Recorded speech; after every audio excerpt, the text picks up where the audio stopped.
শরীফে আল্লাহ বলতেছেন কুল্লু নাফসিন যায়িকাতুল মাউত, সকল প্রাণীকে উদ্দেশ্য করে কোরআন শরীফে আল্লাহ ওয়াজ করেন।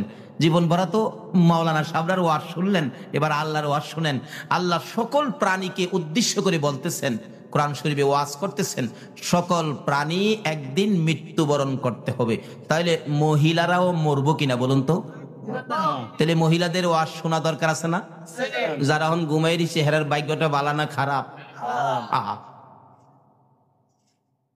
রাবিয়া বস্তি কি মহিলা ছিল না পুরুষ ছিল?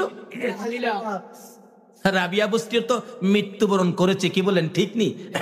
কিন্তু রাবিয়ার মৃত্যু আর এই এলাকার মহিলাদের মৃত্যু এক হবে?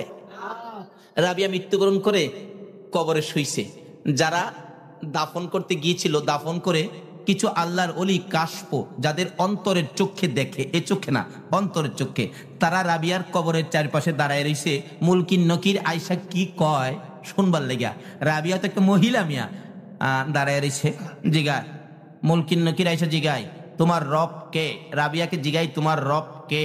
রাবিয়া কবরে কথা কয়, হে হে মুলকিন নকির, তোমরা যে এইভাবে জিজ্ঞেস করবা এটা আমি জানি, আমার নবী কইছে। এটা কেমন মহিলাও? অহানের মহিলারা তো কোন হলে কোন বই চলে, কোন বারে টিভি কোন বই দিব এই খবর কইতারে কি। আর রাবিয়া কেমন মহিলা? কবরের মধ্যে মুলকিন নকিরের সাথে জবাব দেন, এ মুলকিন নকির, এই কথাগুলি যে তুমি জিজ্ঞেস করবা এটা আমার নবী কইছে আমি জানি। শোনো, তুমি জিজ্ঞাইছো আমার রব কে, আমি রাবিয়া যদি বলি আমার রব আল্লাহ, আল্লাহ যদি কয় রাবিয়ার আমি চিনি না, তাইলে আমার কথার কোনো দাম হবে? কি সুন্দর পয়েন্ট দেখছেন। এখন তো দেখবেন বড় বড় ব্যবসায়ী পয়সাওয়ালা মন্ত্রী মিনিস্টার হইলে যার আত্মীয় না হ্যাঁ কিন্তু কয় আমার আত্মীয়, আর গরিব যদি আত্মীয় হয় কয় না এর আমি চিনিই না। এই খাসিলত আসেনি আমার। এক বেচারা বিপদ পইরা বলতেছে মন্ত্রী সাহেব তো আমার মামা লাগে। থানার ওসি সাহেব টেলিফোন করলেন, হ্যালো স্যার, এমকটা ছেলে, এমক নাম, এরকম উঁচা নাম্বার, চেহারার গঠন এই, আপনার ভাগিনা অপরাধে ধরাত পড়ছে, আমরা থানায় আনছি স্যার, আমরা কি ছেড়ে দিব? মন্ত্রী বলেন আমার তো বইনই নাই, বাইগনা হইলো কোত্থেকে? কোন কি কাহা আমার কোনো ভাগিনা বাগনি নাই, এই তো বাইগনা হিসাবে পরিচয় দিয়া দিছে মন্ত্রী।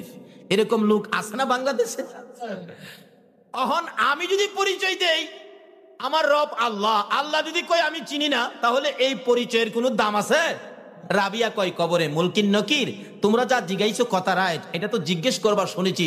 এখন তোমরা তো জিজ্ঞেস করেছো আমার রব কে, আমি রাবিয়া যদি বলি আমার রব আল্লাহ, আল্লাহ যদি বলে আমি রাবিয়াকে চিনি না, তাহলে তো আমার এই কথার কোনো দাম নাই। তাহলে কি করবো? আমারে না জিগায়া আমার আল্লাহরে জিগাও আমি কে। আল্লাহ যদি স্বীকার করে আমার কোন ব্যাপারে, তাইলে এটা রাইট হবে, আল্লাহর কথা রাইট। সুবহানাল্লাহ আসতে বললেন। এই জাতীয় মহিলা পাওয়া যাবে নি 2-4 জন চট্টগ্রামে। তাইলে আজকের ওয়াজ শুনে মহিলারাও এই জায়গায় যাওয়া দরকার আছে। বিদায় অনুরোধ করবো মা বোনদেরকে, বাচ্চাদেরকে পিঠে থাপ্পড় দিয়ে ঘুম পাড়ায়া 2টা কোরআন হাদিসের কথা শোনো, কারণ তুমিও তো মৃত্যুবরণ করতে হবে। নাকি মহিলারা মরে না? না মরলে দরকার নাই। কিন্তু আল্লাহ তো বলছে কুল্লু নাফসিন যায়িকাতুল মাউত, সকল প্রাণী মরবে, মহিলাদেরকে ছাড়বে না। কি বলেন ছাড়বে?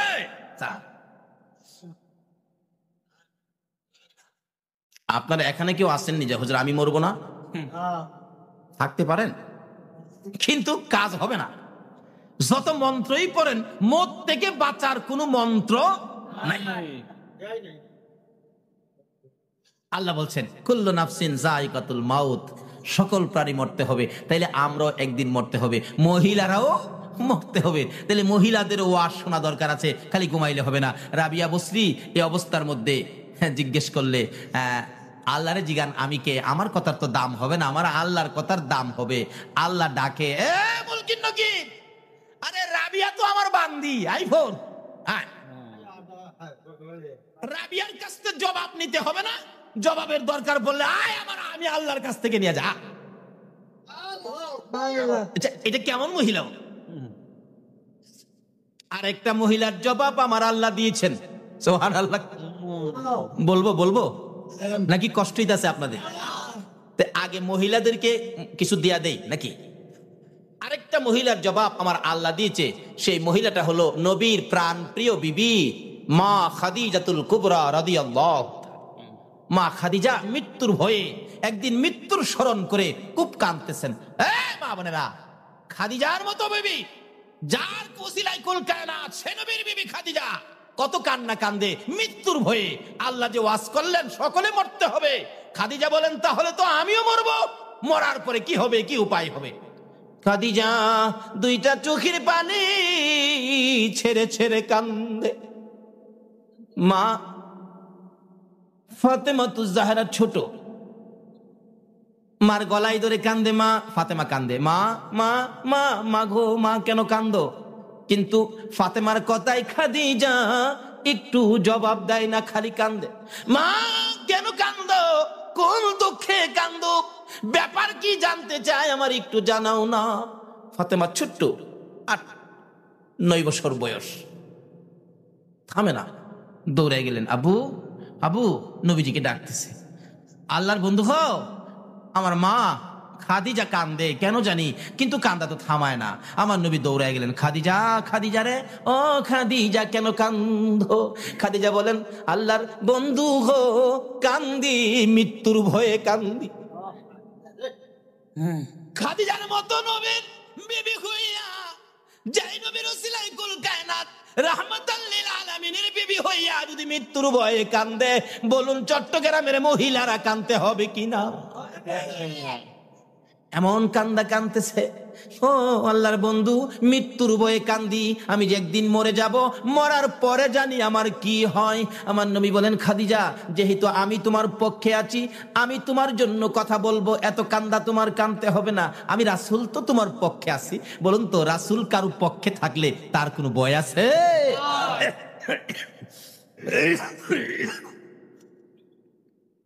আচ্ছা কান্দা থামাও।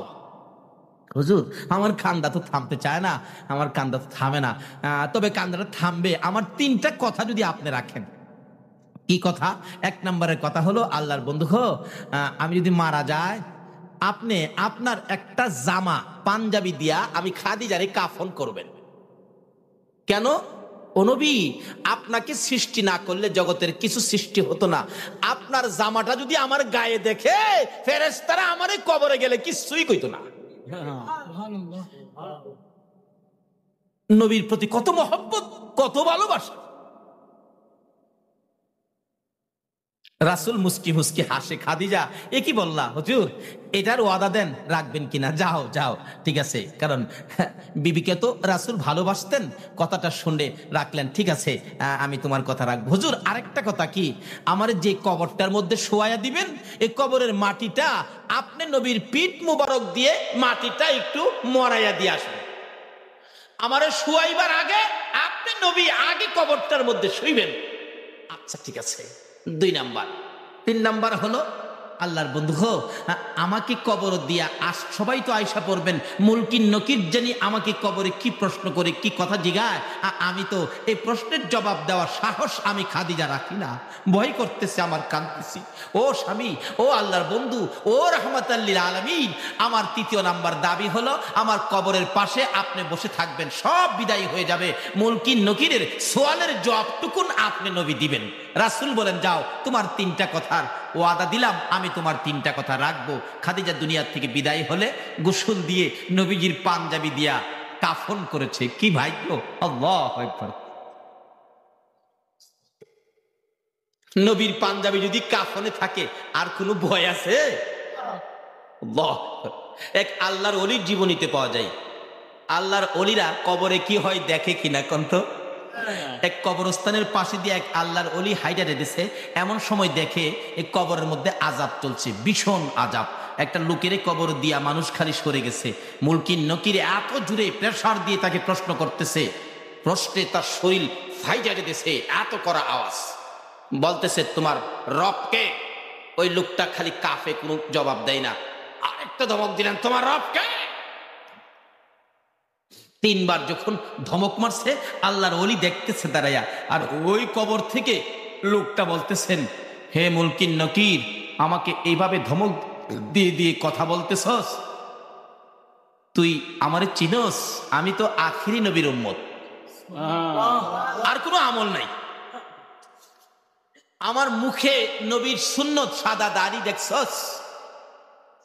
এই লোকটা বলতেছেন, আমার কিচ্ছু আমল নাই, কিচ্ছু আনতে পারি নাই, আমাকে যে ধমক দেস, আমার মুখের মধ্যে তো নবীর সুন্নত আছে, যেই নবী না হইলে তুই হতি না, কিচ্ছু হতো না। আমার তো কিছু নাই, কিন্তু নবীর সুন্নত, দাড়িটাটুকু আমার মুখের মধ্যে, সাদা দাড়িটা আছে, এই নবীর সুন্নত দেখে তোর কি আমারে ধমক দিতে ভয় করে না? আমি না খারাপ অন্যায়কারী, মুখের মধ্যে তো নবীর সুন্নত আছে, যে নবীর উসিলাই সব। মুলকিন নকির থম খাইয়া গেছে, কয় কি রে খোদা গো, এ কি কয়? ধমক দিতে চায়, তোমার বন্ধুর দাড়ির দোহাই দিলে আমার আল্লাহ কয়, মুলকিন নকির রে, আমি যার খাতিরে এত কিছু করেছি, সেই বন্ধুর দোহাই যখন দিছে, আর কিছু দেখতে চাই না, দাড়িটার খাতিরে আমি তারে মাফ করে দিলাম। যা, এত বড় পাপীকে যদি নবীর সুন্নাহ সাদা দাড়ির ওসিলাই মাফ করে দিতে পারে, আর এই নবীর জামা মুবারক যদি খাদিজার গায়ে থাকে, বলুন তো মুলকিন নকিরের সাহস আছে কথা বলতে? একটা কিছু নিয়ে যান যেটা নবীর পছন্দের, কবরে যাওয়ার আগে একটা কিছু নিয়ে যান যেটা নবীর পছন্দের। আচ্ছা, তিন কথা রাখলাম। জামা দিয়ে কাফন পরাইলেন, যে কবরে শোয়াবেন, রাসূল আগে নাইমা কবর কি বললেন, কবর আমার বিবি খাদিজা যাইতেছে, খুব ভয় পায় রে, খাদিজা খুব ভয় পায়। রাসূল বলে দিলে বলুন তো শুনবে কিনা? দেখছেন, ঢাকা যাইব চট্টগ্রাম থেকে, চাচা ঢাকা যাইব, তো বাবা বলতেছেন, আব্দুল মান্নান, আমার ছেলেটা ঢাকা যাইব, তো সাথে নিয়ে যা, কারণ হ্যাঁ একা যাইতে ভয় পা, একা যাইতে ভয় পা, তুই সাথে নিয়ে যা। বলুন তো চাচার কাছে যদি বাবাই বইলা দিয়ে আসে, বারবার খালি খেয়াল রাখতো না বাতিজা খই ঠিক মতো আছে কিনা? তা আমার নবী বইলা দিছে মাটির কাছে, এ কবর আমার খাদিজা রে, আমার খাদিজা কবরের ভয় পায় রে, ও কবরের মাটি, আমার খাদিজা কবরের ভয় পায়। আমি রাসূল বলে দিয়ে গেলাম, একটু খেয়াল রাখিস। শোয়াইলেন, মাটি দিলেন উপরে, মাটি দিয়ে কমপ্লিট করে রাসূল বলতেছেন, সবাই চলে যাও। কবরে মাটি দিয়া আমরা কি কবরের পাশে থাকি? একজন আরেকজনকে কি বলি আমরা? কবর ছাড়েন, কবর ছাড়েন, তাড়াতাড়ি ছাড়েন, মুলকিন নকির আসবে। আসলে আপনি ভাববেন না কবর ছাড়লে আসে, কবর যদি নাও ছাড়েন তবু মুলকিন নকির আসবে। রাসূল বলেন, সাহাবীরা রে, কবর ছাড়ো, তোমরা কবর ছাড়ো। সাহাবীরা কবর থেকে দূরে যায়, আমার নবী চোখের পানি ছেড়ে ছেড়ে কবরের দিকে আগায়। সাহাবীরা বলেন, ইয়া রাসূলুল্লাহ, আমাদেরকে দূরে সরাইয়া আপনি কেন কবরের পাশে আগাইতেছেন? আমার নবী বলেন, সাহাবীরা রে, তোরা যা রে, আমার খাদিজার সাথে আমার কথা ছিল, মুলকিন নকিরের সওয়ালের জবাব আমি রাসূল দিব। সুবহানাল্লাহ। মুলকিন নকিরের সওয়ালের জবাব দিতে আমার খাদিজা ভয় পায়। আমি কথা দিয়েছি খাদিজার সাথে রে, মুলকিন নকিরের সওয়ালের জবাব আমি রাসূল দিব, তোমরা সরে যাও। সবাই সরে গেলেন, রাসূলের কথাই সবাই সরে গেলেন। আমার নবী খাদিজার মাথার পাশে কবরের পাশে বসে আছেন। 2 মিনিট পার হয়ে যায়, 4 মিনিট পার হয়ে যায়, 5 মিনিট পার হয়ে যায়, আধা ঘন্টা পার হয়ে যায়, মুলকিন নকির আসে না। ভাইসাব, মুলকিন নকির কবরে কয়দিন পরে আসে? মাটি দেওয়ার সাথে সাথে সময় হলো, কবরের কাজ শেষ করে একটা মানুষ কবর থেকে 40 কদম দূরে যাইতে যে সময় লাগবে, এ সময়ের পরে কবরের কাছে মানুষ থাকলেও মুলকিন নকির আসবে। একবারে যদি সেনাবাহিনীর প্রধানকে পারমাণবিক বোমা দিয়া বসায় রাখেন, তারপরেও মুলকিন নকির কবরে আসবে। কষ্ট হইতেছে ভাইসা? আসছে। রাসূল বৈশা রয়েছে, কি ব্যাপার, আধা ঘন্টা হয়ে যায় এখনো মুনকির নকির আসে না, আর কতক্ষণ বসে থাকবো? সাহাবীরা তো দূরে দাঁড়ায়া কষ্ট পাইতেছেন, হাইরে রাসূল বৈশা রয়েছে, কষ্ট লাগতেছে, রাসূল আসতেছে না, রাসূল হুজরায় যাবে আসতেছে না, ব্যাপারটা কি, ঘরে যাবে আসতেছে না। এমন সময় আমার আল্লাহ কয়, জিবরাইল আমার বন্ধুরে যায় একটা খবর দেস না, আমার বন্ধুরে যায় কও না তাড়াতাড়ি বাড়িতে যাইতো। জিবরাইল আইসা বলেন, ইয়া রাসূলুল্লাহ, আল্লাহ সালাম জানাইছে আপনাকে, আমি জিবরাইলও সালাম দিলাম, হুজুর এখানে বৈশা রইলেন। জিবরাইল রে, আমি তো খাদিজার সাথে কথা ছিল মুলকিন নকিরের সোয়ালের জবাবটুকুন আমি রাসূল দিব, এখনো মুলকিন নকির আসতেছে না। হে জিবরাইল, তুমি তো ফেরেশতাদের সর্দার, বলো না মুলকিন নকির কোথায়, কোন সময় আসবে? জিবরাইল বলেন, ইয়া রাসূলুল্লাহ বাসায় চলে যান। হুজুর মুলকিন নকিরের সোয়ালের বয়ে আপনাকে খাদিজা ওয়াদা করাইছেন, আপনি মুলকিন নকিরের সোয়ালের জবাবটুকু দিবেন। আল্লাহর বন্ধু গো, যেদিন খাদিজা এই কবরের ভয়ে মুলকিন নকিরের সোয়ালের জবাবের ভয়ে ওই খাদিজা যেদিন চোখের পানি ছেড়ে ছেড়ে কাইদা আপনাকে যেদিন জামিনদার বানাইলেন, আপনাকে যেদিন ওই প্রশ্নের জবাব দেওয়ার জন্য ওয়াদা করাইলেন, ওই দিন আপনার কষ্ট হবে বলে আমার আল্লাহ এই মুলকিন নকিরের সোয়ালের জবাব আমার আল্লাহ নিজেই আদায় করে দিয়েছে। দুইজন মহিলার সাথে, তারা তো মহিলা, কিন্তু কি কাজ করার পর এই পরিমাণ মর্যাদা কবরে গিয়া পাইলেন।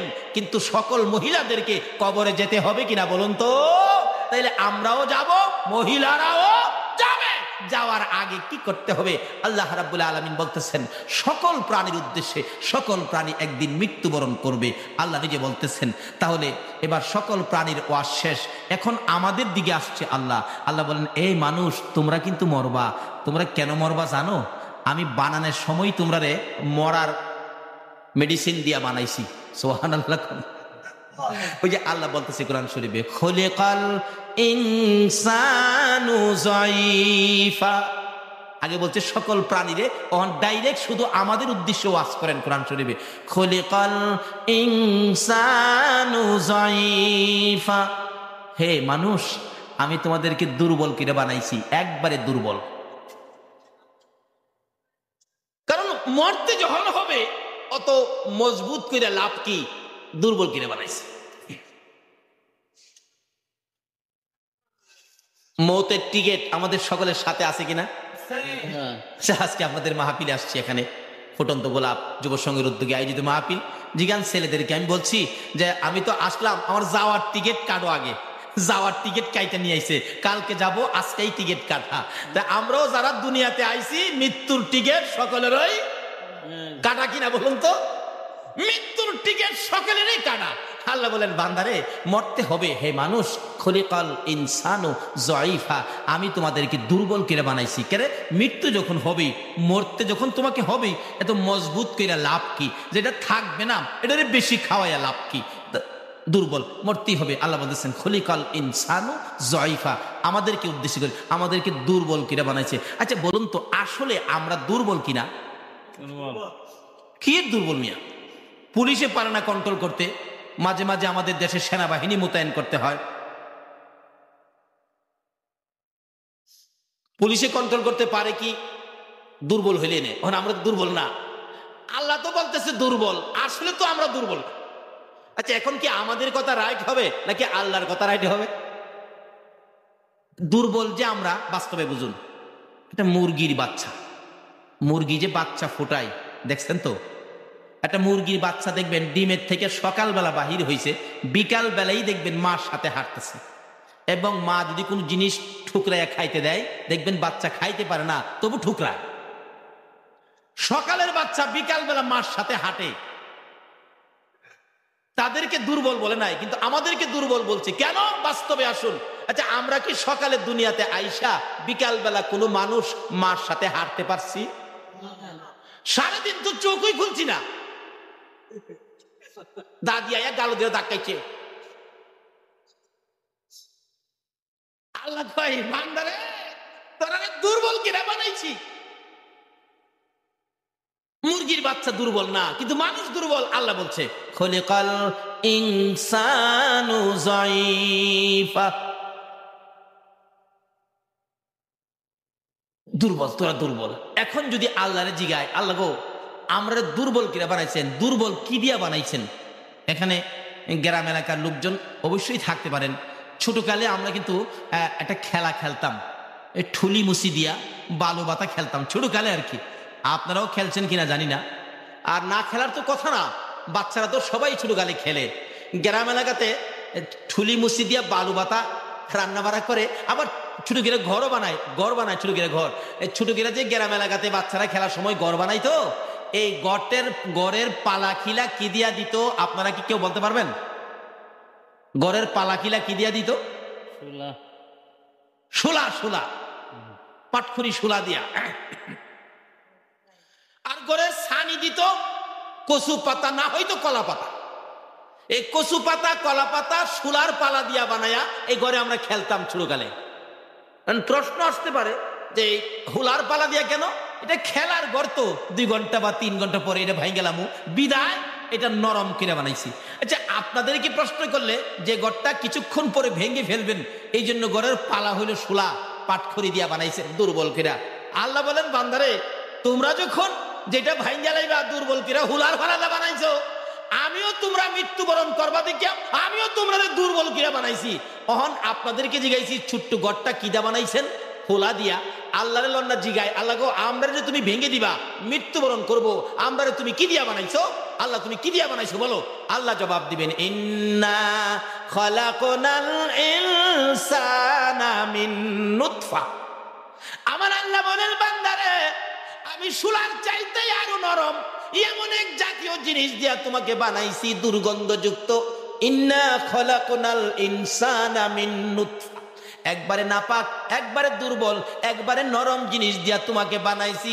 কাজেই তোমার একদিন মৃত্যুবরণ করতে হবে, এই মৃত্যুর থেকে বাঁচার ক্ষমতা তোমার নাই। তাইলে খুদা গো এবার লন জাগাত যায়, আমরা যখন মইরেই যামুগা তখন কি করতে হইব? কল খালি বাড়ি ঘরেই করবেন না? আল্লাহ কি বলতেছে, কি করতে হবে? বান্দা শোনো, তখন তো আমরা সেইদিকে খেয়াল নাই, খালি বলি বাড়ি একটা করছি, আরেকটা দরকার। পোলা আছে 5টা, বাড়ি লাগবো 5টা, নিজের লাগবো 1টা, 6টা। মিস্ত্রি সাহেব পোলা থাকে 2টা লন্ডন, টাকার অভাব নাই, 2টা থাকে আমেরিকা। পোলারা দেশে আসবে, ফার্নিচার বানানোর দরকার। মিস্ত্রি কি কাঠের ফার্নিচার ভালো হবে? দেখবেন মিস্ত্রি বলবেন, চাচা একবারে একটা গুণ কাছে আসতে পারবে না, সেই কাঠটার নাম হইল সেই গুণ। কোন গুণ? ঘুমায় দিচ্ছেন আপনারা? যে কাঠের কাছে গুণ আসে না, সে কাঠটার নাম কি? মহাজন বললেন, মিস্ত্রি যত টাকাই লাগো যাতে গুণে না ধরে এমন কাঠ। সেগুনের ফার্নিচার ঘর বললেন, এর চেয়ে সাজ সরঞ্জাম আর বাকি নাই, সব ঘর সাজাইলেন। আবার 5 বছর পরে মিস্ত্রির সাথে দেখা, মিস্ত্রি সাহেব আপনার পরামর্শে যে কাঠে ফার্নিচার বানাইছিলাম, একটা ফার্নিচারেও একটা গুণ এই পর্যন্ত ধরতে পারে নাই। তোমার কথা রাইট। আমার আল্লাহ বলেন, ও দুনিয়ার মানুষ, এমন কাঠ দিয়া ফার্নিচার বানাইছো 5 বছর পরেও একটা গুণে ধরে নাই। কিন্তু তোমার ফার্নিচারে গুণে ধরে নাই, তোমার বিল্ডিং এর মধ্যে জং পড়ে নাই, ময়লা পড়ে নাই, কিন্তু তোমার মধ্যে যেন গুণ দুইকা গেছে। তোমারে কিন্তু গুণে ধরে নাই, সব ঠিক আছে, কিন্তু তুমি বিদায়। অনেক সময় দেখবেন বাড়ির গেটে নাম লেখা আছে আব্দুল মালিক, জিজ্ঞেস করলে মালিক সাহেব কোথায়? বাচ্চা দেখে নাইসা কয়, কাকে খুঁজেন? মালিককে। কোন মালিক? ওই যে গেটের লেখা। ও খবর রাখেন নাই? গেট আছে, নাম আছে, বাড়ি আছে, কিন্তু বাড়িওয়ালা মালিক নাই। সব থাকবে, আমরা থাকবো না। সে ওয়াজ কোরআন শরীফে আল্লাহ করতেছেন। কেন বান্দারে এত কিছু করলি, কিন্তু এই জায়গায় যাও, কোন জায়গা? তোমার যে মরতেই হবে, মরার মন্ত্র দিয়া তোমাদেরকে বানাইছি। তাহলে এখন আমরা কি করতে হবে? আল্লাহ গো আমরা এখন কি করব? আল্লাহ আমাদের জবাব দিচ্ছেন, ওমা খালাকাতুল জিন্না ওয়াল ইনসা ইল্লা লিয়াবুদুন। এই মানুষ আর জিন শোনো, আমি তোমাদেরকে বানাইছি একটা কারণে, সেই কারণটা হলো ইল্লা লিয়াবুদুন, তোমরা আমি আল্লাহর ইবাদত করবে। তাইলে আমরা মৃত্যুর আগে কি করার জন্য আল্লাহ বলছে বলুন তো? কি করতে হবে? সকলে বলতে হবে, কি করতে হবে? কার ইবাদত করতে হবে? না বুশের, মন্ত্রীর, চেয়ারম্যান সাহেবের? কার ইবাদত করতে হবে? আমারে বানাইছে কে? কোন আল্লাহ? যার জমিনে থাকি, যার আকাশ থেকে বৃষ্টি পায়া আমাদের হৃদয় ঠান্ডা হয়, ফসলে বরকত হয়, যার নদী নালা সাগর থেকে আমরা মাছ ধরে ধরে খাই, লবণ উড়াইয়া খাই,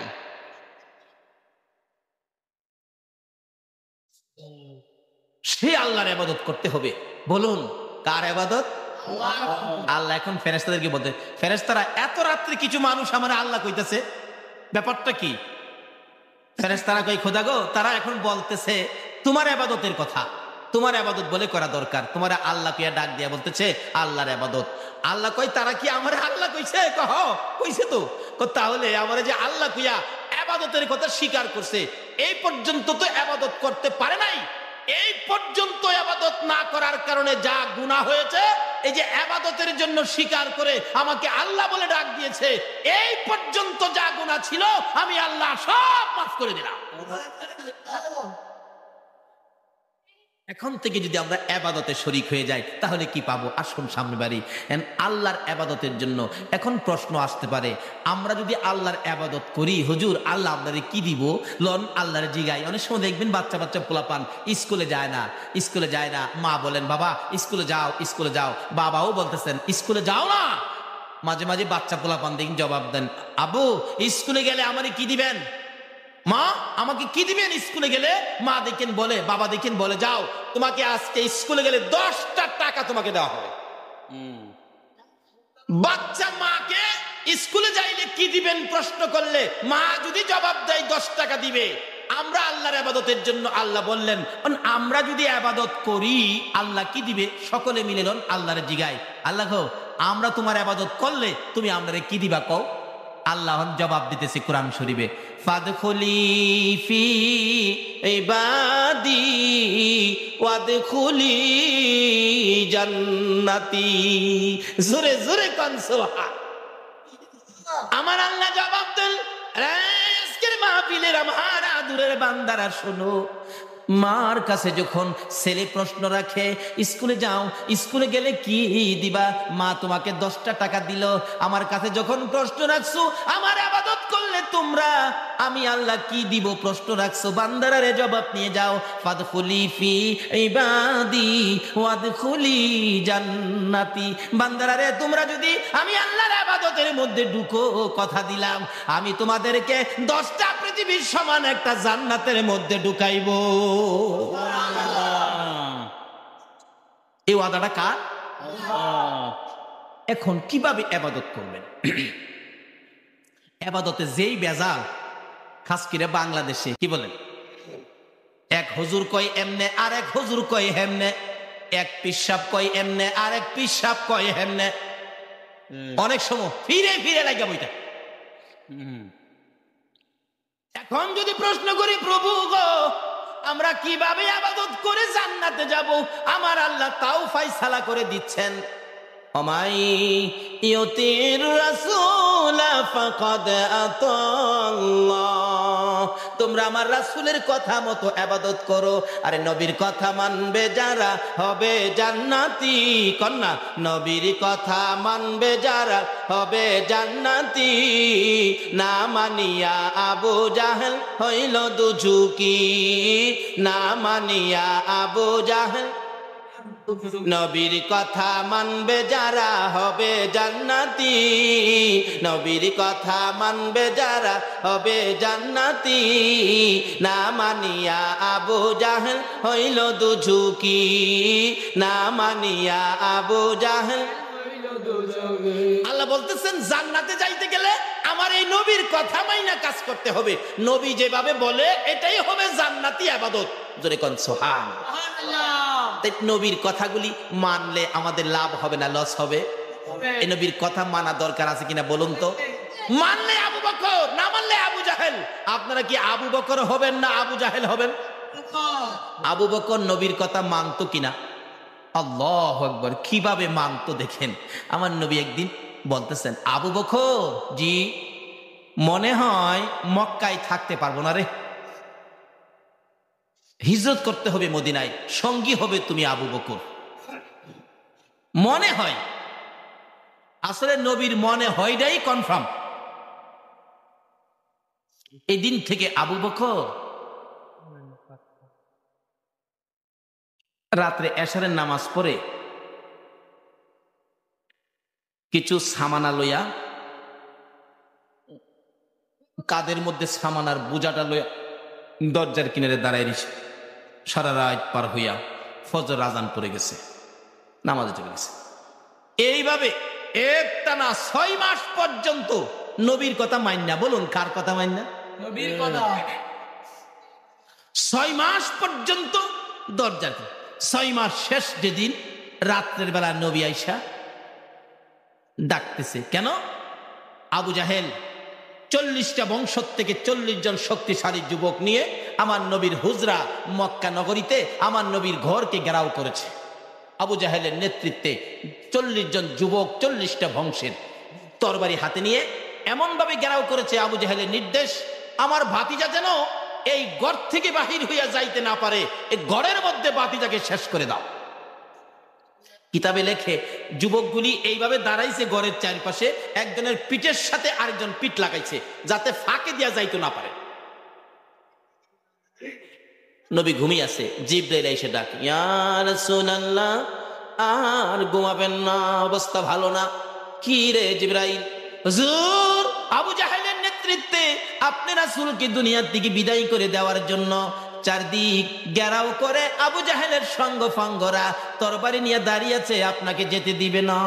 নবী ঘুম থেকে উঠে চিন্তায় পড়ে গেলেন। আমার আল্লাহ ডাক দেয়, বন্ধু হো, আমি আল্লাহ যখন তোমার পক্ষে আছি, কোনো চিন্তার কারণ নাই। একটা কথা আছে না, রাখে আল্লাহ মারে কি? আচ্ছা, জিবরাইল আমার বন্ধুর হাতে এক মুষ্টি বালি দিলেন। কোরআন শরীফের সূরা ইয়াসিন থেকে একটা আয়াত বন্ধুর কানে খবর দিলেন। হুজুর আয়াতটুকুন তেলাওয়াত করে বালুর মধ্যে ফু দেন। ফু দিলেন, ও আল্লাহর বন্ধু, বালুটুকু ঘরের ভিতর থেকে ছিটাইয়া দেন। আমার নবী ডাকে, এরা জিবরাইল, বালু ঘরের মধ্যে ছিটাইলে বালি কি বাহিরে যাবে? হুজুর, ছিটানোর দায়িত্ব হলো আপনার, বাহিরে নিয়ে এই বালু তাদের চোখে চোখে পচাইবার দায়িত্ব হলো আমি জিবরাইলের। দয়ালো নবী প্রেমের ছবি আর আসবে না জগতে, আমার দয়ালো নবী প্রেমের ছবি আর আসবে না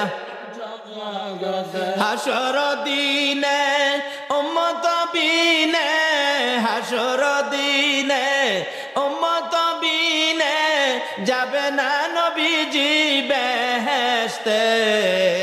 দয়ালো নবী প্রেমের ছবি আর আসবে না জগতে, আমার দয়ালো নবী প্রেমের ছবি আর আসবে না। 63 সাল জিন্দেগি কাছে বলে উম্মতি, 63 সাল জিন্দেগি কাছে বলে উম্মতি, এখনো কান্দে শুয়ে মদিনাতে নবী, এখনো কান্দে শুয়ে মদিনাতে। দয়ালো নবী প্রেমের ছবি আর আসবে না জগতে, আমার দয়ালো নবী প্রেমের ছবি আর আসবে না। আসুন, আগে ভারী কষ্ট হইতেছে আপনাদের। আল্লাহ আল্লাহ বলতেছেন, তোমরা আমার এই নবীর কথাগুলি মানো। এই নবীর কথা মানলে কি হবে? জিবরাইল বলেন, ইয়া রাসূলুল্লাহ, এই বালুর মধ্যে আপনি ফু দিয়ে দেন, বালু ডিল মেরে দেন। রাসূল ডিল মেরে দিলে, জিবরাইল, আরবের বালু আমাদের দেশের বালুর মতো নয়, শুধু পাথরের কণা, কাড়াওলা পাথরের কণা, প্রত্যেকের চোখে চোখে 2টা কইরা পৌঁছাইছে। যুবকেরা নবীকে মারবে, তরবারি নিয়ে দাঁড়িয়ে আছে, এখন চোখের মধ্যে পাথরের কণা, খালি চোখের মধ্যে হাত দিয়ে ক্যাসলাই, কি হলো কি হলো কি হলো? এমন সময় একজন বলে, ওই তো রাসূল যাইতেছে গা। আসলে হেরাই হেরা, একজন আরেকজনকে মারা শুরু করছে, মনে করছে রাসূল যাইতেছে, যারে মারছে হ্যাঁ ভাই। আমার জিবরাইল রে, হেরা যখন মারামারি লাগছে এই ফাঁকে দিয়ে আমার বন্ধুরে বের করে দে। রাখে আল্লাহ আর মারে আল্লাহ, মানে হেরে আল্লাহ মারে বাসাইব কে? রাখে আল্লাহ নবীরে, মারবে কে? আবু জাহেল একবার নবীরে মারবার লাগিয়া, বুঝছেন, নবীরে মারতো, কই বাতিজা লগে কিছুদিন কুলাইতে পারি না, মেরে লাগবো বাতিজারে। কিভাবে মারবো? খানে কাবাই চাইতে রাস্তার মধ্যে একটা গর্ত করছে, সারা রাত্রে একটা গর্ত করছে, গর্ত কুইরা রাত্রে শেষ ভাগে উপরে দিয়া পাতালতা দিয়া ঢাইকা রেখা, পাতালতা দিয়া ঢাইকা ঘরের মধ্যে বৈশা তাকায় রয়েছে। বাতিজা গর্তে বাইরে রাস্তায় যাইব তো এই গর্ত তো আর দেখবে না, পাড়া দিব, গর্তের মধ্যে পড়বে, আমি মাটি দিয়া বাতিজারে বিদায় করে দিব। হ্যাঁ, খুশি, রাত্রে ঘুমায় না, খুশি। আমার নবী তো এই রাস্তা দিয়ে যাওয়ার সময় হইলে আল্লাহ কয়, জিবরাইল আমার বন্ধু তো এই রাস্তা দিয়ে পার হবে, আবু জাহেল গর্ত করছে রে, এই গর্তের উপরে তোর নূরের পাখাগুলো বিছাইয়া দে। নূরের পাখাগুলো জিবরাইল বিছাইয়া দিয়ে রাখছে, নবীজি তো পার হয়ে গেছে। আবু জাহেল কয়, এই তো পড়ছে, তোর গেছে যখন তো অবশ্যই পড়ছে, কিন্তু জিবরাইলের নূরের পাখা দিয়া যে রাসূল পার হইছে তার তো এই খবর নাই। তাই গেছে দেখবার জন্য, যাইয়া গর্তের কিনারে খাড়িয়া চাইছিল দেখতো পড়ছে কিনা। পড়তে গিয়া সারা রাত তাই ঘুমাইছে না, তো নিজের তো স্ক্রু বল্টু নাট ডিলিয়ে রিচ্ছে অগুমা থাইকা দেখতে চাইছিল, তাই নিজেই একবারে তাউর খাইয়া গর্তের মধ্যে পড়ছে। পইরা গিয়া দেখে বাতিটা তো নাই, আমি চাচা দি, হাই হাই কি হলো, কি করলাম, কি আর হইলটা কি? সকাল হয়ে গেলে রাস্তার মধ্যে গর্ত দেখলে বলুন তো মানুষ গালাগালি করবে না? হ্যাঁ, কোন হারামজাদারে রাস্তার মধ্যে গর্ত করছে? আইসাই যাই দেহে এই গালি দে হারামজাদা। গর্তের কিনারে যায় দেহে সাসাদি, হাই হাই সাসা আপনি, আগে আমারে গালি দিয়া হন আবার সাসা কস। আল্লাহ কই তুই গালিও খাইবি সাসাও শুনবি। শত মানুষ চারদিকে ঘেরাও, হলো নাকি গর্ত কোন, কেন ব্যাপারটা কি? কই কারো কাছে কইস না, আমার বাতি জ্বালে গিয়া করছিলাম। আল্লাহ কই কারো কাছে কইতো না, আমি আল্লাহ কিয়ামত পর্যন্ত সকলের কাছে কমু। সুবহানাল্লাহ। কন্ত খালি আবু জাহেলের খবর কেন? আদম থেকে ঈসা পর্যন্ত সকল নবী রাসূলের কোন নবীর আমলে কি হইছে না হইছে, আচ্ছা সকল খবর আমরা জানি কিনা কন্ত? আমার নবী একদিন এই অবস্থায় চোখের পানি ছাইরা বলতেছে, মাবুদ, আদম থেকে ঈসা পর্যন্ত সকল নবী রাসূলের কাহিনী আমার উম্মতে জানে, সকল নবী রাসূলের উম্মতের কাহিনী আমার উম্মতে জানে, সব আমার উম্মতে জানে। অনেক সময় দেখছেন না, মার বাবাই কথা বলতেছে, ছোট্ট বাচ্চাটা কাছে গেছে, মা কই হ্যাঁ সামনে কথা কইও না, হ্যাঁ সামনে কথা কইলে হ্যাঁ যে বাতাপুরা মানুষের কাছে গিয়ে আবার কই দিব। আমার নবী বলেন, প্রভু হো আমার উম্মতে বাতাফুরা উম্মতে সকল কাহিনী জানে। আমি নবীর একটা বই লাগি গো, আমার উম্মতের কাহিনী নিয়ে আবার হেরা যাই না ফালা। আমার আল্লাহ কই, বন্ধু গো তোমার উম্মতের সকল নবী রাসূলের কাহিনী জানাইলাম, কিন্তু তোমার উম্মতের কথা আমি কারো কাছে কমু না। ছেলে যদি অন্যায় করে বাবার কাছে কমু না, মেম্বার সাহেব অন্যায় করেছে চেয়ারম্যান সাহেবের কাছে কমু না, পুলিশ অন্যায় করেছে ওসি সাহেবের কাছে কমু না, মেয়ে অন্যায় করেছে মার কাছে কমু না, কারো অন্যায় আমি কারো কাছে কমু না। অন্য নবী রাসূল জানবে দূরের কথা, তুমি নবী কেউ জানতে দিব না গো। তারা যদি আমার কাছে ক্ষমা চায়, আমি আল্লাহ না জানাইয়া গোপনে গোপনে ক্ষমা করে দিব। কি মজার ব্যাপার, কি যে আমাদের ভাগ্য, আখির নবীর পক্ষে, আখির নবীর উম্মত হইয়া আজকে নবীর পক্ষে মাহফিলে বসে রাত্র কাটাইয়া দিচ্ছি। এর বিনিময় কি দিবি আল্লাহ? আসুন সামনে বাড়ি, আর বেশি সময় আলোচনা আমি করবো না, কষ্ট দেব না। আসুন, রায় তো আর শেষ হই, বেশি আর বাকি নাই। এইভাবে আবু জাহেল বলতেছেন, তোরা আমারে গর্তের মধ্যে ফালাইয়া গালি দেস, আবার চাচা কোস আমারে উঠাস না। সকলে কয়, চাচা কারণটা কি কন্যা? করে কারণটা ছিল বাতিজারে জীবনের শেষ বিদায় করে দেওয়ার জন্য এই কারণটা করছিলাম। কথাইলে আপনি পড়লেন কেমনে? আইসি দেখতে চাইছিলাম বাতিজা পড়ছে কিনা, অহন তো আমি পড়ে গেলাম, আমার উঠাস না। আল্লাহ কয়, অহনই উঠতি, যার লাগে গর্ত করছস এই খবরটা সারা পৃথিবীর মানুষের জন্য বাউকেরা ইতিহাস কইরা তারপরে না উঠতি। একজন খুব দরদি ছিলেন, কাছে গিয়া কয়, চাচা উপরে হাত দেন, আমি আপনার টান দিয়া উঠাবো। আবু জাহেল উপরে হাত দিছে আর তার দরদি নিচে হাত দিছে। আল্লাহ কয়, জিবরাইল আমার বন্ধু না আসা পর্যন্ত এখানে হাত যাতে মিল না হয়, এখানে একটা কাজ তুমি করে দাও যাতে মিল না হয়। জিবরাইল কই খোদা গো, আদাত বাকি রাখলে হবে? আল্লাহ কয় হ্যাঁ হবে তো। এখানে লাগাই দিলেন, আখিরি নবী না আসা পর্যন্ত আদাত বাকি থাকবে, আদাত পুরা হইতে পারবে না আল্লাহর হুকুম ছাড়া। নিচে হাত দিচ্ছে, সামান্য ব্যবধান, হাত দিলেই লাগাল পাওয়ার কথা, কিন্তু একজনের হাতের সাথে আরেকজনের হাত মিলে না, বাকি হইল আদা। আবু জাহেল কই, আরে বুকার বুকারা, আদাতের জন্য লাগাল পাই না, এক হাত রশি দিলেই তো হয়।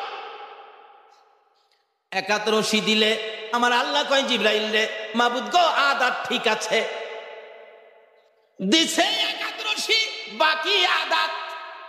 আবু জাহেল কই, আরে বুকার বুকা, দুই হাত রশি দে, দিলে দুই হাত রশি, বাকি হইল আদাত।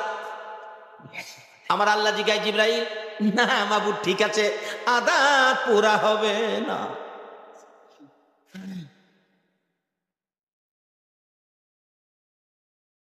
পুরা হয় না।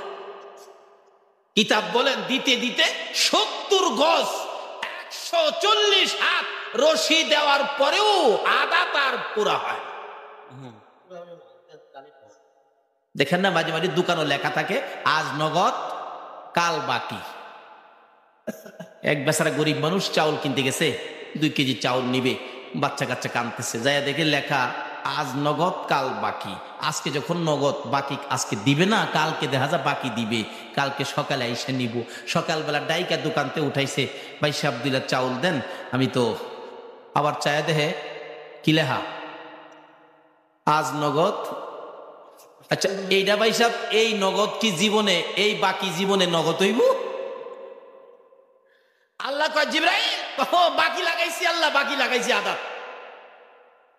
70 গজ রশি দেওয়ার পরেও আধা তার পুরা হয় না। এবার কি করতে পারি, কি করতে পারি?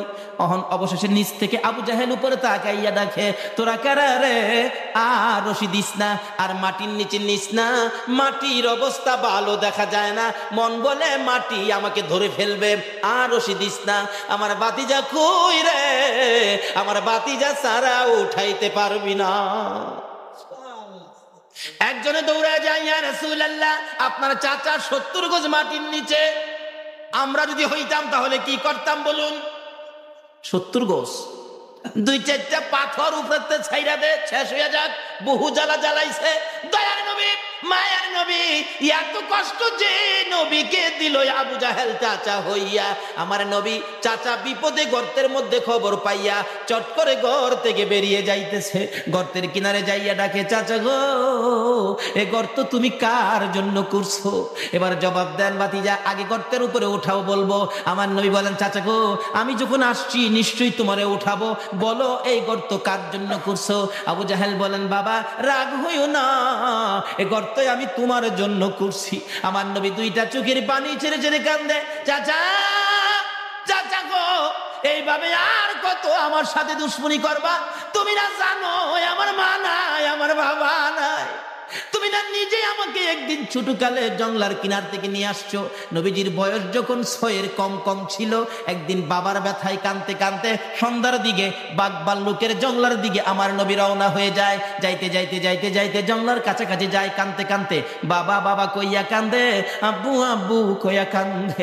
আবু জাহেল কোত্থেকে যেন আসতেছিলেন ঘোড়া চালাইয়া, কাছে আইসা দেখে ভাতিজা কান্দে, দৌড়ে পিছি পিছি যাইয়া ডাকতেছে, বাবা মোহাম্মদ আর সামনে যাইও না, আর একটা কদম সামনে যদি যাও জঙ্গলার বাঘ তোমাকে খেয়ে ফেলবে। হ্যাঁ চাচা, তুমি না নিজে দেখেছো আমি বাবার ব্যথায় কান্দি, আর তুমি আমাকে উঠাইয়া আমার মার কাছে পৌঁছে দিয়ে না বলেছিলা, আমেনা রে, আমি যদি না দেখতাম তোর সন্তানকে জঙ্গলার বাঘে খেয়ে ফেলতো।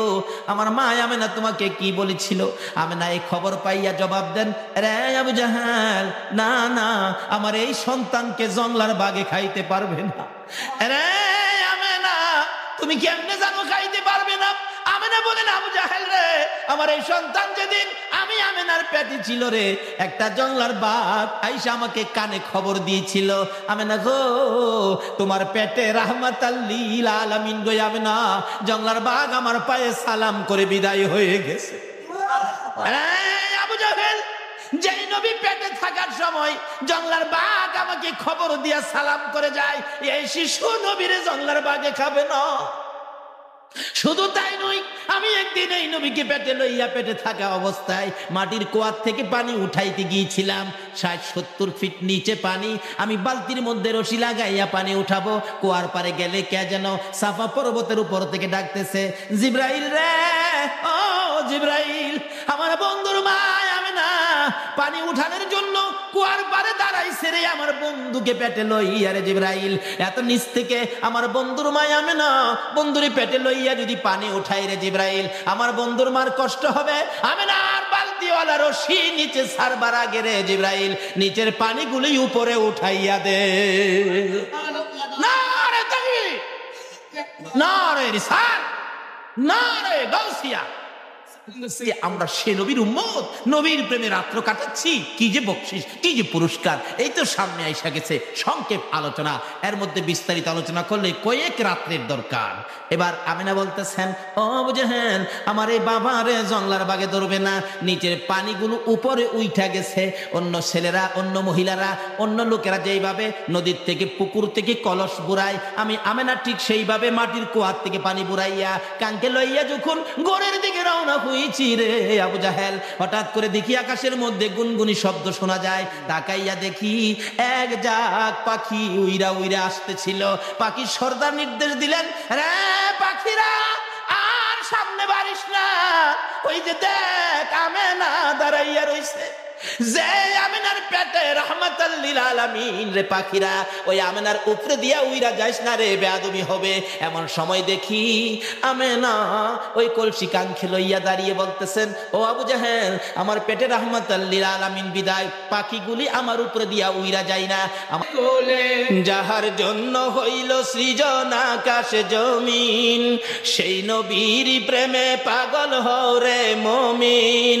রহমতেরই দোয়ার খোদা দিলেন খুলে, তোরা দেখে কি যা আমি আমেনা বলেন, আবু জাহেল রে, আমার এই সন্তান জীবনে কোনদিন জংলার বাঘ খাইতে পারে না। আমার নবী বলেন, চাচা গো, তুমি তো জানো আমার মা নাই, আমার বাবা নাই, আমার জন্য গর্ত তুমি করেছো, তোমার কি আমার জন্য একটু মায়া লাগে না? চাচা, তোমাকে উঠাবো যদি কালিমা শরীফ তুমি পাঠ করো। আবু জাহেল 70 গজ মাটির নিচ থেকে বলতেছেন, ভাতিজা আমি কালিমাটা পড়বো, আমারে মাটির উপরে উঠাও। আমার নবী বলেন, নিচের থেকে পড়ো। না না, উপরে ওইটা পড়বো। আমার নবী নিচে হাত বাড়াইলেন, চাচারে উপরে উঠাবেন। আবু জাহেল নিচের থেকে উপরে হাত বাড়াইবেন। আমার আল্লাহ বলেন, জিব্রাইল রে, আজকে যেন আর বাকি লেখা না থাকে, আজকে বাকি নগদ বানাইয়া দাও। কিতাবে আসছে, নবী হাত দিলে নিচের দিকে, উপরের দিকে হাত বাড়াইলেন আবু জাহেল, 70 গজ নিচের হাত, সঙ্গে সঙ্গে নবীর হাতের সাথে হাত লাইগা যায়। আমার নবী একটানে উপরে উঠাইয়া বলতেছেন, চাচা গো, তুমি না বলেছো উপরে ওইটা কালিমা পরে আমার পক্ষে আসবা, চাচা এবার কালিমাটা পড়ো। আবু জাহেল জামার বালু যাইরা ফালাই আর কই, ভাতিজা এত বড় জাদুগির তুমি, আমি আগে জানি না। নাউজুবিল্লাহ কন। আমার নবী বলে, জাদুগির? এ আবু জাহিল্লা কই, হেরে ফাইলে কি কন, হেরে ফাইলে কি আপনারা খাওয়াইবেন না দাওয়াইবেন, উড়াইবেন না মুড়াইবেন? একদিন চট্টগ্রাম ফুটন্ত গোলাপ যুব সংঘের সামনে আয় বেড়া হইল একদিন। কি যে কষ্ট, কি যে যন্ত্রণা দিতেন আমার নবীকে। কিন্তু আল্লাহ রাব্বুল আলামিন বলতেছেন, না, এই নবীর কথা মাইনা যা করবা এটা হবে জান্নাতি। মানতেন আবু বকর, বলুন কে মানতেন? আর মানতেন না কে? আবু জাহেল। ওই যে আবু জাহেল যুবকদেরকে নিয়ে ঘেরাও করেছে, আমার নবীরে মাইরে লাইব, আর বাঁচাইব কে? আল্লাহ। এবার নিজেরা নিজেরা মারামারি লাগছে। কি যে মারামারিও, মারতে মারতে একজন আরেকজনকে কুবাইয়া বিছাইয়া লাইতেছে। মাইরা হয়ে গড়াগড়ি কই, মাইরা লাইছি রে, মাইরা লাইছি। গলার আওয়াজে কই, কারে মারছস? কই নবীরে মারছি। কই আমি কি তোর বাতিজা লাগি? আরে কই কি, চোখ খুললা দেহে হেরা হেরাই আমার নবী গেছে। গভীর রাত্র একা একা নবীজি যাইয়া আবু বকরের ঘরের দরজার সামনে। আবু বকর একবার কাছাকাছি বাড়ি, নিজের চোখে দেখে আসছি, আল্লাহ দেখাইছে। আবু বকর, লাব্বাইকা ইয়া রাসূলুল্লাহ, এই কথা বলে চুপচাপ আবু বকর সন্তানের দিকে তাকায় না, বিবির দিকেও তাকায় না। আমার নবী আইসা পড়ছে, চুপচাপ দরজা খুলে না, আওয়াজ শুনলে বাচ্চা বিবির ঘুম ভেঙে যাবে। আমার নবীর সঙ্গী হবু কারো কাছে বলবো না। আজকে কারা গো ঘরের দরজা বন্ধ করে মাহফিলে বসে আছে? আমার মন বলে যারা নবীর প্রেমে একটুকুন সময় দিয়েছেন কষ্ট করে, আবু বকরের সাথে মিলা যাবে গো। আবু বকর বিবির কাছে কয় না, বাচ্চার কাছে কয় না, কিতাবে আসছে আবু বকর দরজাও খুলে না, আওয়াজ হবে বিদায়। আস্তে আস্তে ওই বাহির সাইটের একটা জানালা চুপ করে খুললেন, জানালা খুইলা বাহির হইয়া নবীর সামনে যায় হাজির। ইয়া রাসূলুল্লাহ, চলুন কি করতে হবে? আবু বকর বলেন, আমি নবীর চেহারার দিকে তাকাইয়া দেখি গো, আমার নবীর চোখ থেকে জর্জর করে পানি পড়তেছে। হুজুর, আপনার কি কেউ আঘাত করেছে? না রে আবু বকর, কেউ আঘাত করে নাই। হুজুর, আপনারে কি কেউ গালি দিয়েছে? না রে আবু বকর, কেউ গালি দেয় নাই। হুজুর, তাহলে এইভাবে চোখের পানি ছেড়ে ছেড়ে কেন কান্দেন আমি জানতে চাই গো আল্লাহর বন্ধু। আমার নবী পিছনের দিকে ফিরা ফিরা কয়, আবু বকর রে, এই রে আমার মায়ের দেশ, এই আমার বাবার দেশ। আজকে আবু জাহেলের যন্ত্রণা, মায়ের দেশ বাবার দেশ সাইরা মদিনায় যাইতে আমার মায়া লাগে। আবু বকর, দেরি করা যাবে না, চল, ওই তো পিছনের শত্রুর শব্দ শোনা যায়, চল তাড়াতাড়ি যায়। এবার আবু বকর আমার নবীর কথা মানে। বলুন আবু বকর কার কথা মানে? চলেন হুজুর চলুন। একটু চলে গেলেন পিছন দিয়ে। আবু জাহেলের নেতৃত্বে বালু মাটি ছিল, বালু মাটির মধ্যে পায়ের দাগ দেখে দেখে আবু বকরের বাড়ি পর্যন্ত আসলেন আবু জাহেলের নেতৃত্বে। ও সঙ্গীরা, যুবকেরা, এই দাগ দেখে দেখে চলো আমরা যাইতে থাকি, কারণ এই রাস্তায় তো কোনো মানুষ কোনোদিন হাঁটে না, দাগ পাওয়া যাবে না। আমার নবীজির পাও মোবারকের দাগ দেখে দেখে আবু বকরের ঘরের দরজা পর্যন্ত আইসা গেলেন। এখানে আইসা দাঁড়িয়ে আছে, পায়ের দাগ দেখা যায়। দাগ দিলেন, নিশ্চয়ই ঘরের মধ্যে আছে। দরজা যখন বন্ধ, ডাক দিলেন দরজার মধ্যে আবু জাহেল। ডাক দিলে একজন মেয়ে, বাচ্চা মেয়ে জবাব দিলেন, যার নাম আসছে আবু বকরের মেয়ের মধ্যে ছোট ছিলেন মেয়েটা, যার নাম হলো হযরতে আসমা। আসমা বলেন, কে তোমরা এত রাত্রে ডাকো? আবু জাহেল বলেন, দরজা খুলে দাও, এই ঘরের মধ্যে মোহাম্মদ ঢুকছে। বাচ্চাটা বললেন, না না, এই ঘরে কোনো মানুষ নাই, এই ঘরে আমার বাবারেও পাওয়া যায় না। দরজাটা খুলে দিলে আবু জাহেল ডাকে, এদিকে আয় আসমা, এদিকে আয়, তোর বাবা কোথায়? বলতে পারি না। আখিরি নবীর সঙ্গী হইয়া বুঝি চলে গেছে, তাও বলতে পারি না। কোন দিকে গেছে তাও বলতে পারি না। বাচ্চা মানুষ ঘুমিয়েছিলেন। ডাইকা ডাইকা কাছে আই না গো। আবু জাহেল নিষ্ঠুর পাষাণ, ছোট্ট মেয়ে বাচ্চাটার দুইটা গালে এত জোরে দুইটা থাপ্পড় মারছে, কানের পর্দা ফাইটা বাবা গো কইয়া জমিনে পড়ে গেছে। জমিনে পড়ে গলাগাটা মুরগির মতো লাফাইয়া লাফাইয়া কান্দে। এ কান্দার আওয়াজ আবু বকরের কানে যাইয়া পড়ছে। আবু বকর ডাকে, হুজুর বেশি দেরি করা যাবে না, আবু জাহেল আমার বাড়িতে আইসা পড়ছে। রাসূল বলেন, তুমি কেমনে জানো তোমার বাড়িতে আসছে? হুজুর গো, আবু জাহেল আইসা আমার ছোট্ট মেয়েটা, কলিজার টুকরা আদুরের মেয়েটা, আমার আসমাকে বুঝি মারছে। আমার আসমা মার খাইয়া বাবা বাবা কইয়া কান্দে। আমার নবী বলেন, আবু বকর রে, তোর মেয়েরে যদি আবু জাহেল মারে, এখন কি তুমি মেয়ে বাঁচাইতে যাইবা নাকি রাসূলের পক্ষে যাইবা? আবু বকর বলেন, ইয়া রাসূলুল্লাহ, আল্লাহর কসম করে বলি, আমার ফ্যামিলির সকল মানুষকে যদি আবু জাহেল মেরে ফেলে, আমি রাসূল ফালাইয়া যাইব না।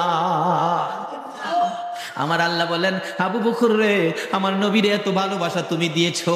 ও আবু বকর, আমি কথা দিলাম রে আবু বকর, তুমি আবু বকর জান্নাতে না যাওয়া পর্যন্ত আমি কাউকে জান্নাতে যাওয়ার অনুমতি দিব না। সেই নবীর ভালোবাসা দেন, কিছু পাবেন। কি পাবেন? জান্নাতে যাবেন, ইবাদত করবেন, নবীর দেখানো নবীর কথা মতো ইবাদত করতে হবে। আর কারো কথাই ইবাদত করলে আমার আল্লাহ জান্নাত দেবেন।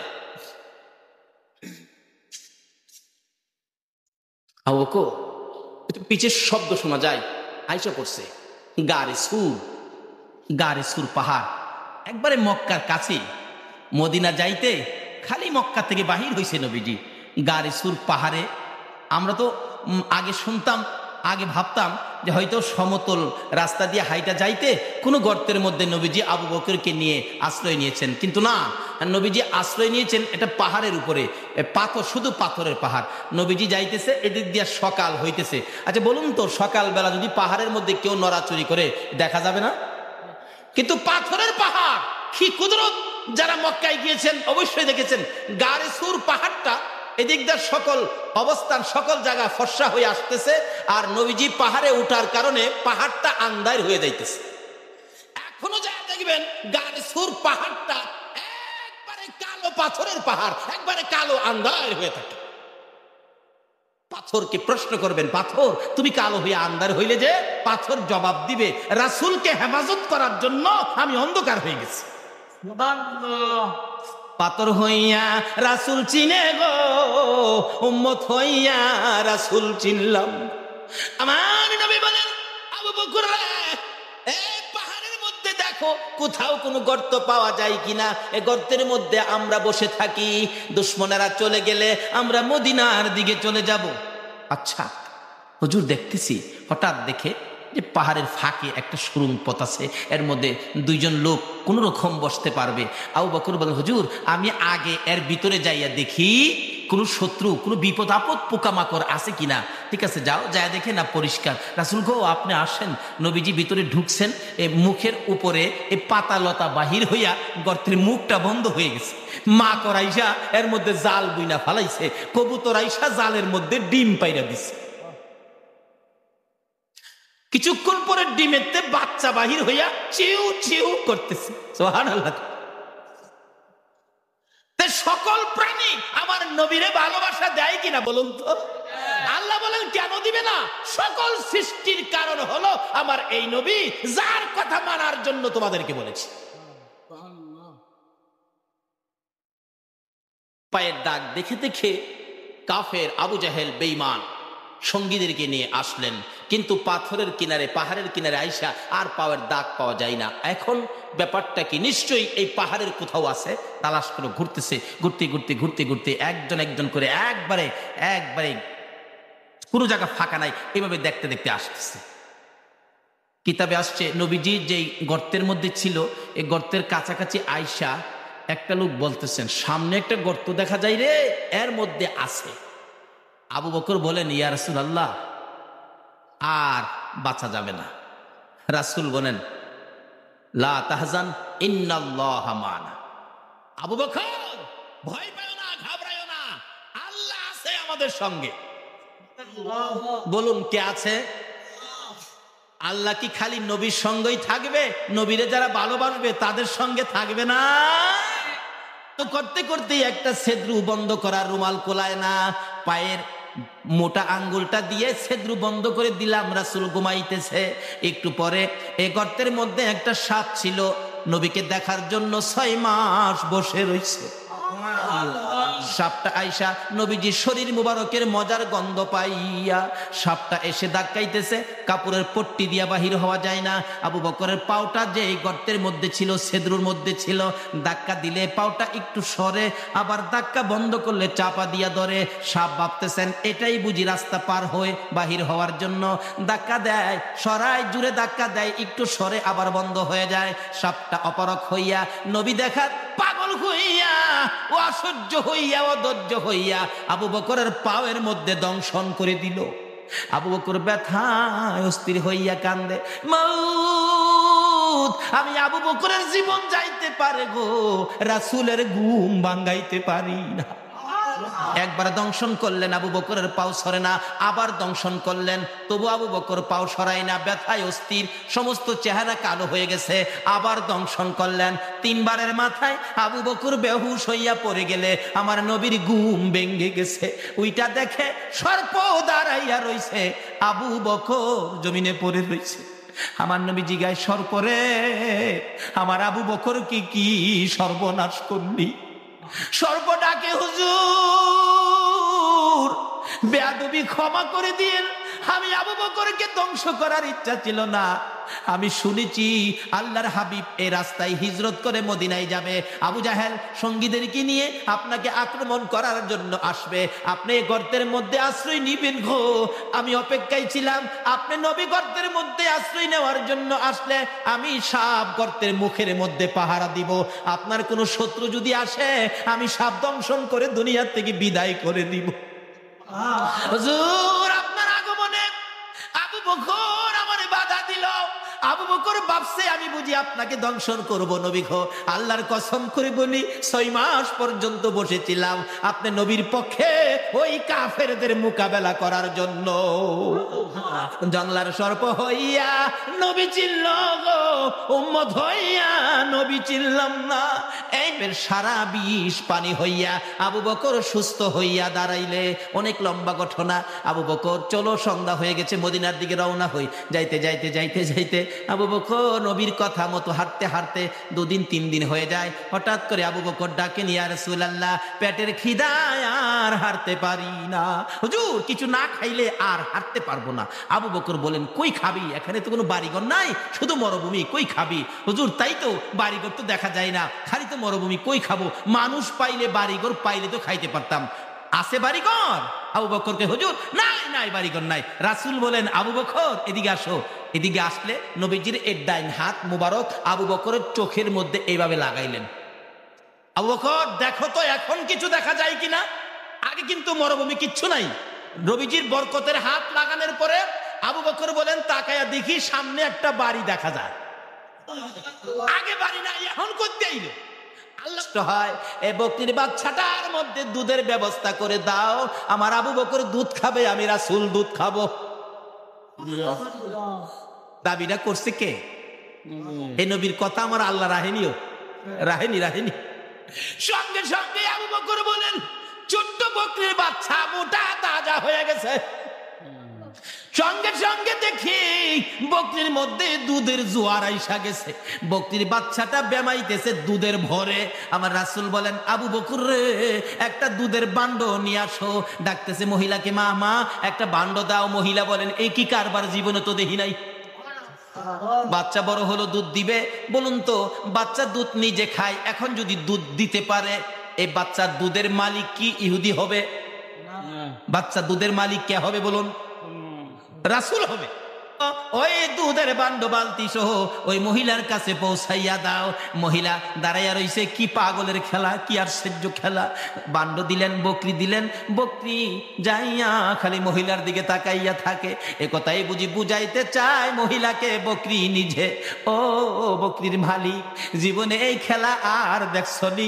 এই নবীরে চিনতে পারছনি? আবু বকরের কাছ থেকে বান্ড বুঝে নিলেন মহিলা। খালি বকরির দিকে চাই, দুধের দিকে চাই, আবার লোকগুলি যাইতেছে তাদের দিকে চাই। ঘরের ভিতরে নিয়ে বকরিটারে বাইদা রাখলেন। কিতাবে আসছে এই বকরিটা এদিন থেকে নবীর দুয়ার বরকতে যে দুধ দেওয়া শুরু করেছে, একটানা 30 বছর পর্যন্ত দুধ দিয়েছে।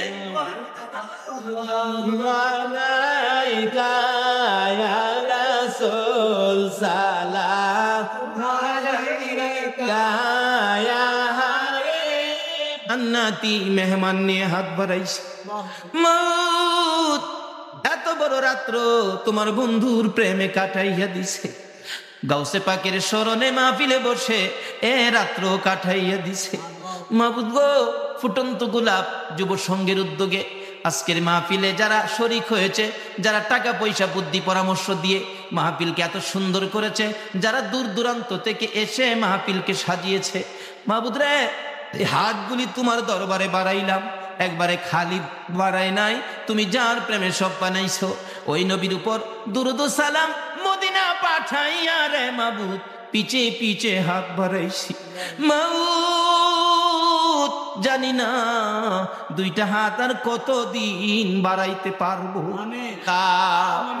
মাবুদ গো, যুবকেরা মাহফিলের আয়োজন করেছে, তোমার আদরের বান্দারা বসে আছে, নবীর আশেক পাগলেরা, অলি গাউস কুতুবের পাগলেরা এই রাত্র বসে তোমার কাছে হাত বাড়াইছে। এ হাত তুমি কেমনে খালি ফিরাই ভাগো আল্লাহ?